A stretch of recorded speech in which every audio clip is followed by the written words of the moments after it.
Pada Senin 3 Maret 2025, Presiden Donald Trump resmi menghentikan seluruh bantuan militer ke Ukraina. Tindakan itu ia lakukan imbas cekcok yang terjadi antara dirinya dengan Presiden Ukraina Volodymyr Zelensky 3 hari sebelumnya. Ini jelas jadi kerugian besar bagi Ukraina, sebab nyaris 50% senjata mereka berasal dari AS. Tanpa itu, Kiev hanya tinggal menunggu waktu sebelum akhirnya melemah dan jadi bulan-bulanan Rusia. Apa saja bantuan persenjataan yang di-stop AS dan bagaimana Zelensky mengatasi situasi ini? Simak selengkapnya dalam video berikut.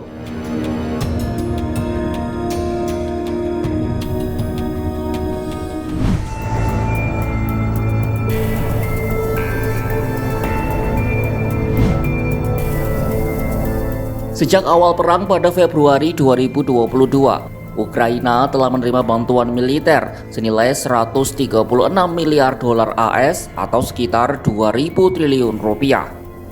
Dari jumlah itu, hampir setengahnya berasal dari Amerika Serikat. Data ini diungkap oleh Institut Kiel untuk Ekonomi Dunia, sebuah organisasi penelitian dari Jerman. Persentase bantuan Washington ke Kiev terus menurun seiring berjalannya waktu karena industri pertahanan Ukraina dan Eropa terus mempercepat produksi. Perkiraan dari Royal United Service Institute memperkirakan terkini hanya 20% perangkat keras militer di Ukraina yang berasal dari AS. Namun 20% itu adalah yang paling penting dan mematikan. Lalu seberapa penting senjata AS bagi Ukraina? Tanpa pasokan AS, langit Ukraina tak terlindungi dari rudal Rusia. Ya, meski bukan satu-satunya pemasok, bantuan AS ke Ukraina amat penting. Rudal untuk artileri pertahanan udara Patriot cuma bisa diproduksi AS. Adapun Patriot sendiri menjadi satu-satunya penangkis aneka rudal balistik Rusia. Arhanut Eropa seperti SAM-T di atas kertas bisa saja menjadi pengganti Patriot. Sayangnya kapasitas produksi dan kinerja SAM-T saat ini belum mumpuni untuk melindungi langit Ukraina dari rudal Rusia. Ukraina juga mengandalkan roket dan aneka amunisi berpemandu AS untuk menyerang Rusia. Tanpa Ukraina menembakkan aneka amunisi itu, Rusia lebih leluasa bergerak. Anggota parlemen Ukraina, Fedir Venislevsky menyebut parlemen sedang membahas keputusan Trump itu. Tujuan utamanya yaitu mencari alternatif untuk artileri pertahanan udara dan roket jarak jauh. Di atas kertas bisa saja Ukraina mengganti senjata-senjata AS dengan pesawat nirawak atau senjata buatan domestik. Namun industri pertahanan Ukraina kini bekerja di bawah kapasitas. Untuk meningkatkan kapasitas, Ukraina butuh modal dan saat ini Ukraina tidak memilikinya. Bantuan AS juga diperlukan untuk perawatan aneka persenjataan yang diberikan ke Ukraina. Yang pasti Ukraina akan ngos-ngosan tanpa bantuan dari AS. Belum lagi kalau kita berbicara soal sistem intelijen dan satelit. Sebab tak cuma artileri yang dihentikan Trump pengirimannya, tapi juga satelit dan intelijen.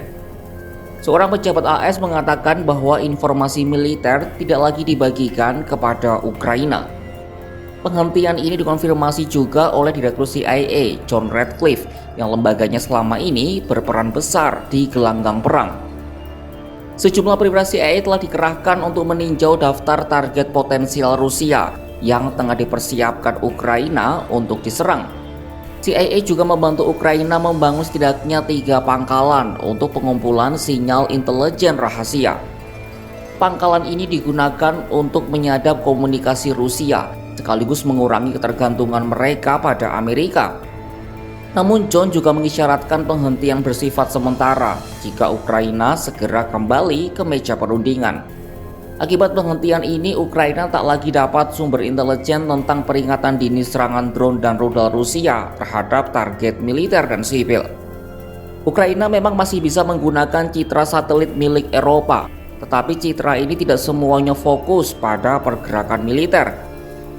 Sejumlah sumber bahkan menyebut Kiev akan lumpuh dan buta tanpa akses ke jaringan satelit dan informasi intelijen AS soal posisi dan pergerakan Rusia. Sebagaimana diketahui, Gedung Putih menyediakan jaringan satelit yang menjadi tulang punggung komunikasi militer dan kendali senjata jarak jauh.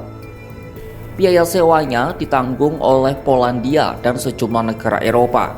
Tanpa satelit AS, berbagai pesawat nirawak Ukraina akan lumpuh karena tak dapat berkomunikasi dengan pusat komando.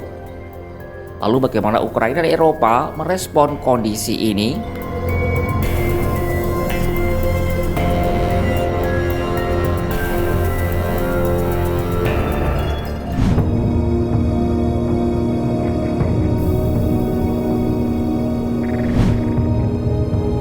Hampir mustahil bagi Eropa untuk mengisi kesenjangan persenjataan dengan cepat.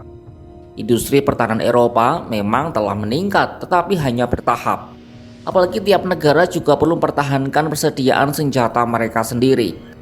Ex-wakil staf umum militer Ukraina, Letnan Jenderal Ihor Romanenko, bahkan yakin Eropa tidak akan mampu menggantikan bantuan Amerika. Presiden Komisi Eropa Ursula von der Leyen telah mengumumkan rencana senilai 841 miliar dolar AS atau sekitar 13.000 triliun rupiah untuk meningkatkan anggaran pertahanan di seluruh Eropa. Ditambah mendorong pengadaan bersama antar negara untuk mempercepat produksi senjata. Namun rencana ini diprediksi akan sulit mengingat negara-negara Eropa juga memiliki prioritas pengeluaran domestik. Sementara Ukraina memang mampu produksi drone dan sistem artileri dalam negeri. Kiev bahkan berencana mengalokasikan 26% anggaran tahun 2025 ini untuk sektor pertahanan. Tetapi sejumlah analis berpendapat tanpa dukungan AS, Ukraina cuma akan bertahan dalam waktu 4 bulan sebelum akhirnya melemah. Lalu melihat ini, Zelensky nampak mulai luluh dan memuji Trump di hadapan Kongres pada Selasa 4 Maret 2025. Ia juga mengaku siap memperbaiki hubungan dengan Presiden Donald Trump.